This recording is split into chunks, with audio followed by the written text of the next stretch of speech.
Yo guys, it is episode number 3 of Cruising with Kynaston. I want to make an effort to keep these videos as short and punchy as possible as well, because I know I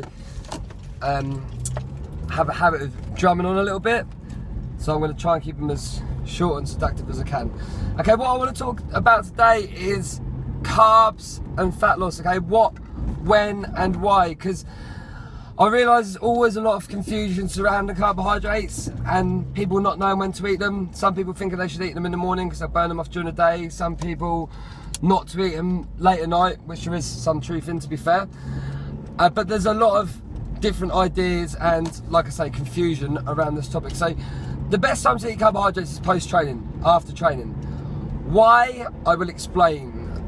Basically, your body stores a certain amount of sugar, or glycogen, within the liver and the muscles. When you exercise, this becomes quite heavily depleted, so you get rid of a lot of it. So in essence, after exercise, you can safely top up your liver and your muscle glycogen without it being stored as body fat. Okay, what I want you to view it as, like, almost like a champagne tower, as a fountain. Once your liver and your muscle fills up, it will overflow to be stored in adipocytes as body fat. Okay, so after training, you can safely get away with eating carbohydrates and then being stored in your muscle and your liver and not actually being stored as fat. How much sugar as individuals we can store without it overflowing into fat cells depends on the individual and how much muscle mass you have, etc. But yeah, for the most part, as long as you're generally quite low carb, you can store sugar safely in the muscles and the liver after training without it being stored as body fat. Okay, I just want to go a little bit deeper on that really quickly. I know I'm going to keep it short, but basically, when you're low carb, you are going to be burning body fat at an accelerated rate. Okay, generally people can't manage sugar, particularly if they're higher body fats, very well at all.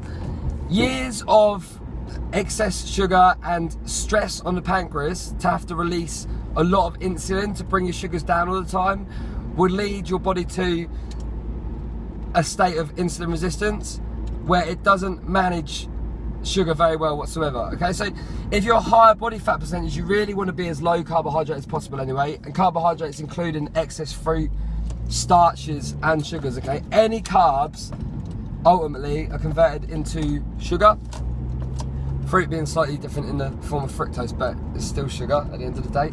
And like I say, this excess sugar over time will lead to a state of insulin resistance when your body is just overworked and it doesn't know what to do with it. Essentially, your pancreas has been working its arse off trying to manage the sugar for years in a lot of cases, and it's just got to the point where your body is like, I literally don't know what to do with insulin. So the main objective is really to stay as low carb as you can and get your body back to a point of being insulin sensitive and actually being able to deal with carbohydrates as it's designed to do. Okay, so that is why we go low carb.